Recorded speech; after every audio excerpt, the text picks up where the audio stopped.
today we're going to be doing 370Z axles and hubs, but I also need to do the knuckles because all the bushings are blown out.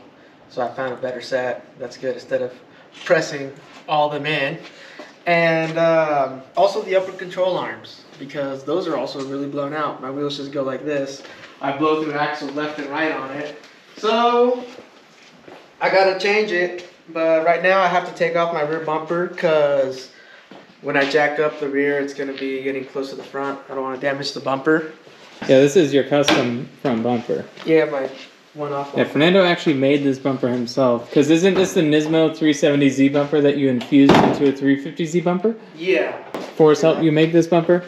He helped me do some body work on it. Because man, it looks so good. And then Steven with that BMW, that was at the dyno day. Yeah. He's the one that painted the bumper before I wrapped it. So if you look on there, it's actually, the car's wrapped, but the bumper was actually just painted black, plain black.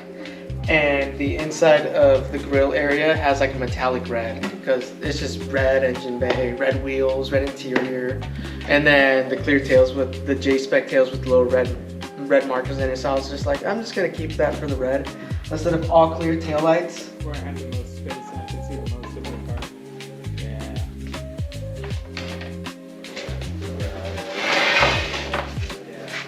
You can see where I did all the work on it. I drove this thing in the rain too, so I do need to clean it. But there's after I did all my plastic welding. There you go. I did all the plastic welding, and then after the plastic welding, I did some plastic fuser. But in between the plastic fuser, I put a metal mesh inside there. And like the best part is from the outside, you cannot even tell. Yeah, so all of it was plastic welded. I did a lot of plastic just it because looks I didn't so want to do good. any metal. I mean, not metal, fiberglass. Because when you do fiberglass on plastic, those with different heat ranges just don't really work together. So it starts eventually cracking a lot faster.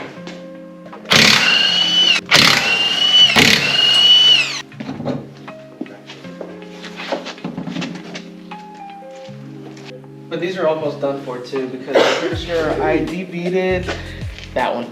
I still drove it all the way to Oh, so the sidewall's a little how you doing?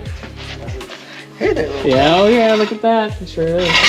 I put another like 100 miles on that. 200 miles.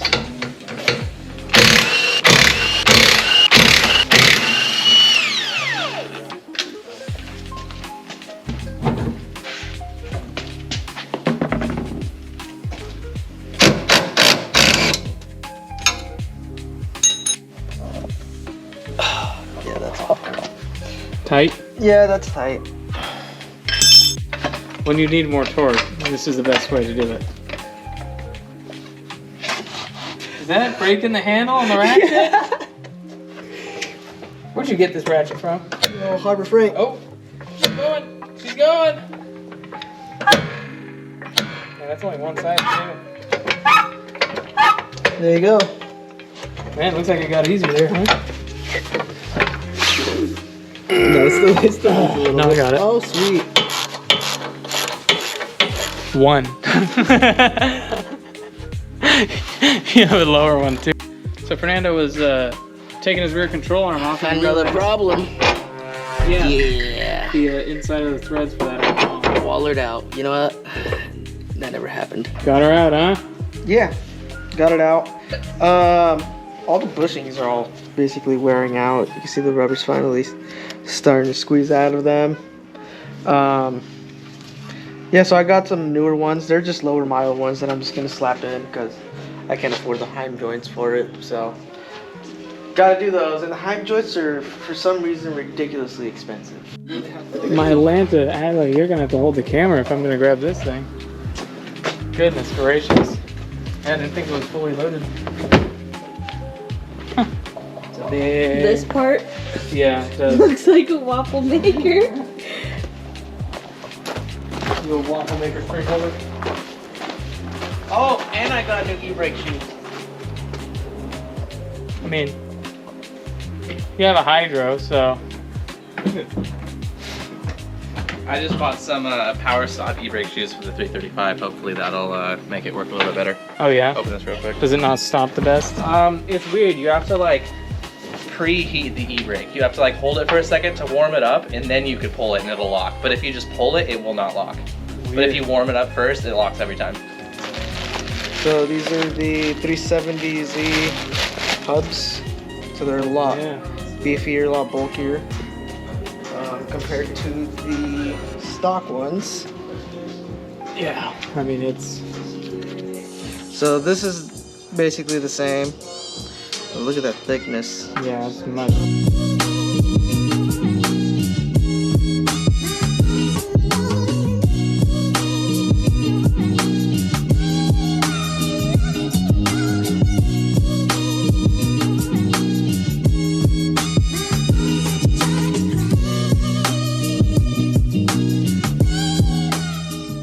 One eternity later. I got the axles all fixed up.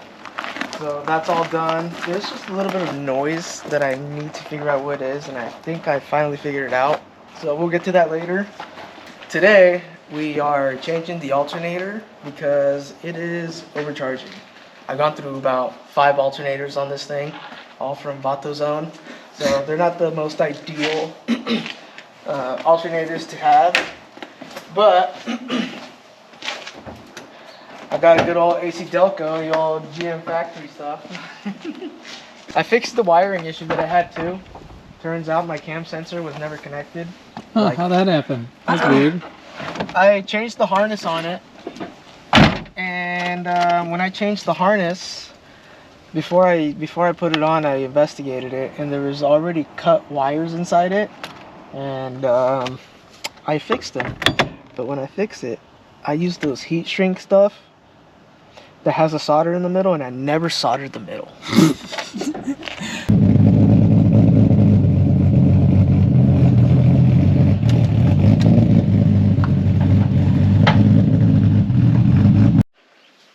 So I hate this part the most about doing the alternator because the stock fan shroud is in the way. I still have my stock fan shroud in it.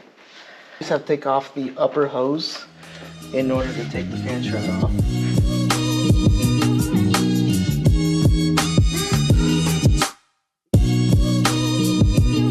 Bust your dang knuckle. Right next to my vein. Oh yeah, that's probably... But nope, looks new and everything, but unfortunately, overcharges. Dang, you got a nice pulley on this one. A little shiny pulley. Damn. And we have the bouginess to it. You know what? We didn't even have to take off the bumper or nothing, dude. Nope. This is easy. Look, it's just getting more efficient every time you do it. You may have done it 5 times, but now it's going to be easier the next time. Yes, it will. Yes, Hopefully there isn't a next time for a fucking while, but... Yeah, for my 5th alternator. Yeah, dude, that would be ridiculous. Got it all together now. Got the hose back on, the fans all in. I still have to connect the fans actually. Topped it off with water. So now we're just gonna put the cap back on. Plug in the fans and make sure she's charging right.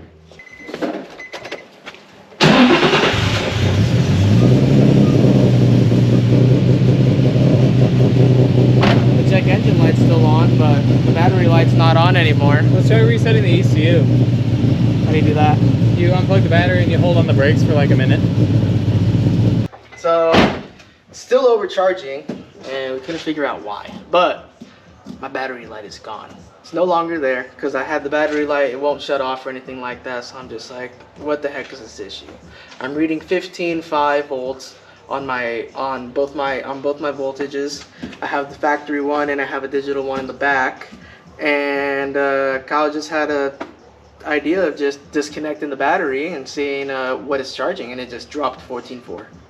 So yeah, battery's got a bad cell probably in it. It's causing everything to go high.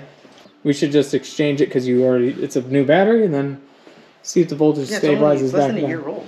Yeah, so we can just see if it stabilizes back down to 14.5 after that. Because you could have had one bad alternator that did that to that battery too.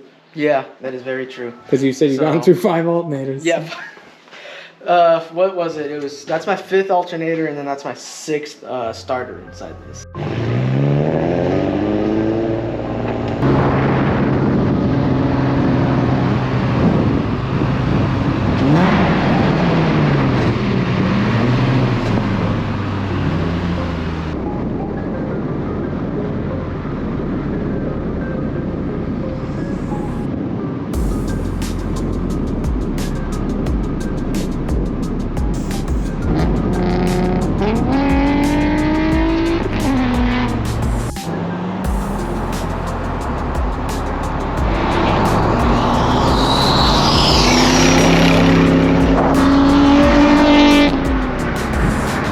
Alright, well, the Z is done. Alternator has been changed. The rear knuckles have been changed. Rear tension arms have been changed. I'm missing something that I forgot to change. That I changed. Oh, we changed the battery. Oh, That's yeah. right. Yeah, we changed the battery on it, and it's been doing pretty good. It's been driving pretty good. I do hear some noise in the back though, so I'm gonna get under there, shake it out, see what it's all about. Yeah. I personally think it might be my camber arms because those are the oldest arms that are on there. Yeah. They're like 5-6 years old. But like I stated before, it's 70,000 miles on this engine. I bought it with the blown head gasket for $200. That's a good deal. 70,000 miles. Took the heads off, decked them. It was not decked them. I just resurfaced them. It was blowing pressure into the cooling system, so it just kept on blowing radiator caps, even if it wasn't under like high temperature. It was just that's where the blown head gasket issue was. So I ended up studying it, cleaned the tops of the pistons. You know, I'll clip photo here, clip photo here. Yep. You know, wherever it is, boom boom, of the engine, and then shaving the cams, and then also doing all the lashing for the buckets. So picture right there. Your ignition timing is still pretty much a stock table. I think I pulled maybe 2 degrees out up top. Yeah, but that cam stuff's where his power is going to come in. Yeah, that's where the power is going to be at. This it's kind of sluggish, and it almost feels like a 2-stroke power band where it's just. But dude, when you brake past like midway in the RPM, it just goes like right as to soon it. as I'm in limiter, it's staying in limiter. I'll show you guys. Yeah, that's you'll gonna, see that's it gonna here. be You'll see your cams. There's gonna be good. kind of over.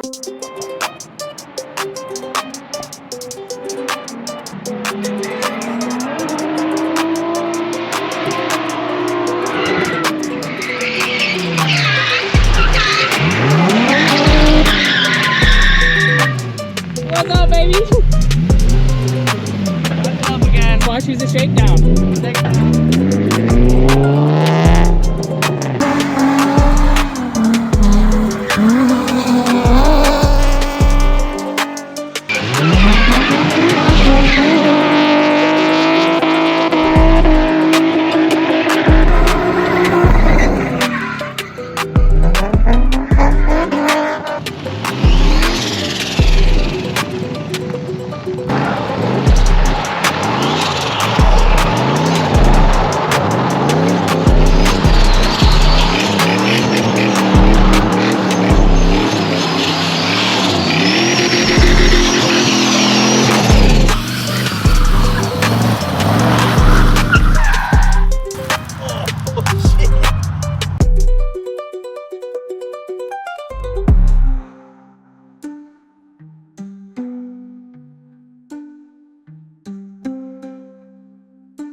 What's up, guys? This is Fernando. Fine. What's up, guys? This is